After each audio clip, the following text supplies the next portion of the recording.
All right, Lando, this one comes in off of Twitter. We got a Dynasty question. Where do you draft Trevor Lawrence in a one quarterback Dynasty Rookie Draft? This is an interesting question. There's so much value in this draft in a 1 QB league. Obviously, that value is a little bit harder to decipher. If this was a Superflex league, I think we would both say, hey, the 101 is Trevor Lawrence, end of story. No question. But what about a 1 QB league? You know, where do you draw the line in the sand to say the value of these positional players, running backs, wide receivers, tight ends, has dissipated to the point where Trevor Lawrence is worth the pick? This is really tough because everyone's heard of Trevor Lawrence. He is the undisputed 101 in the real NFL draft. He's going to the Jaguars. The Jaguars have a lot of talent. Laviska Shenault, DJ Chark, James Robinson in the running back. So he has a arsenal coming into the NFL, and everyone knows his name. And that's exactly why we have these questions coming up, because he's an elite prospect. He's one of the best quarterbacks we've seen since the Andrew Luck, Peyton Manning. And so he's a better prospect than Patrick Mahomes. And Prospect. You're getting these. Don't get that twisted. Prospect.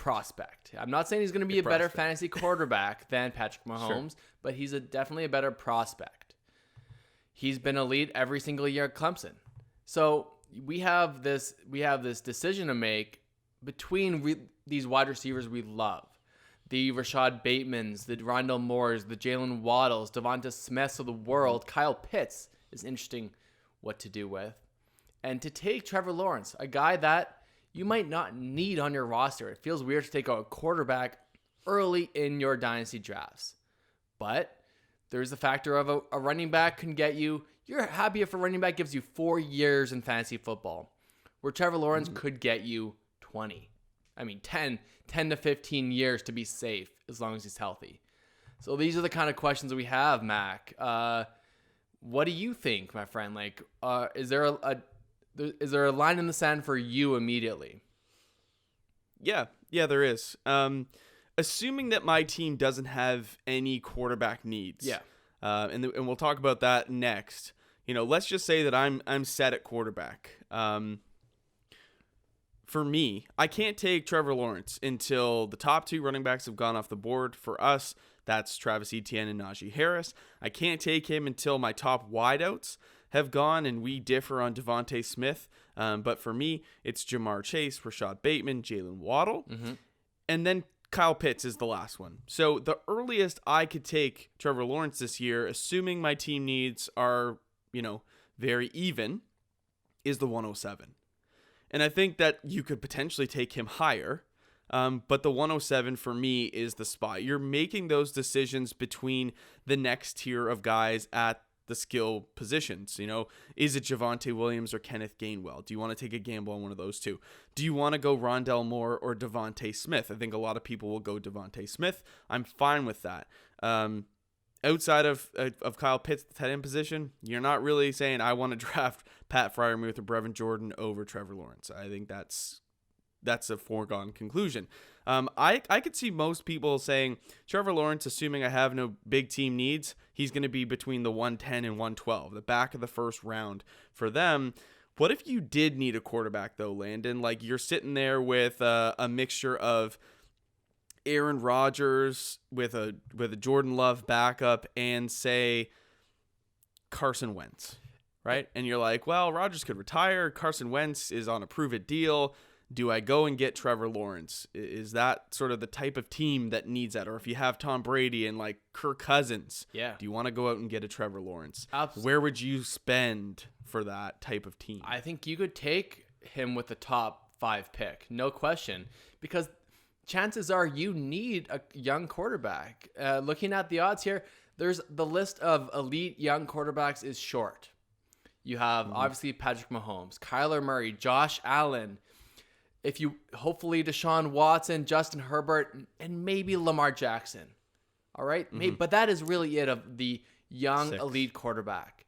And so chances are you would need a guy like this. You need a guy to build your franchise around long term.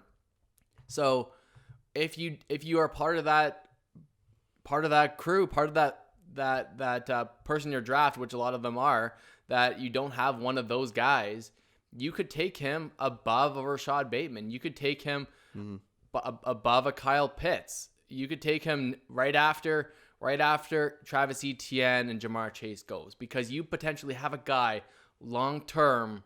And looking back, Mac, Kyler Murray was the 101 pick, but Josh Jacobs in that draft class was the 101 in fantasy. Now looking back, to make that decision now long term, what would you do? Would you rather have Kyler Murray, or would you have Josh Jacobs, who's a great running back? I mean, look, hindsight is 20/20, and no one, unless needing a quarterback, was taking Kyler Murray ahead of Josh Jacobs. It was Josh Jacobs 1, unfortunately N'Keal Harry 2, and we went about our business. And yeah, like, I think the point here, and what you've mentioned to me, is that running backs, the switch can flip so fast. 1 minute you're getting 30 touches a game. The next minute, Kenyon Drake's being signed to come in and be your complement because the team has lost faith in you. Kyler Murray is just getting going. That pain train is just picking up steam. And so Kyler Murray is going to be viable as a fantasy option for many, many seasons to come. Josh Jacobs, we're starting to lose faith on what that might look like. So the point here is, if you need a long-term solution and your team has a need at quarterback, I think, like Landon said, you can pay up the 104, the 105. If you don't, I think the value is at about the 110. It's a little bit earlier for me at the 107, but the line in the sand really is the back of the first round for Trevor Lawrence in your 1 QB Dynasty Rookie Drafts. All right, well, hopefully that gives you an answer to your question. If you liked what you got, make sure you hit a like and consider subscribing. If you want your questions to be answered on a future podcast or show, just drop them in the comments or shoot us a message on social media at snap_fantasy. Myself, Landon, or producer Scott will get back to you with some goodness. We'll see you guys soon.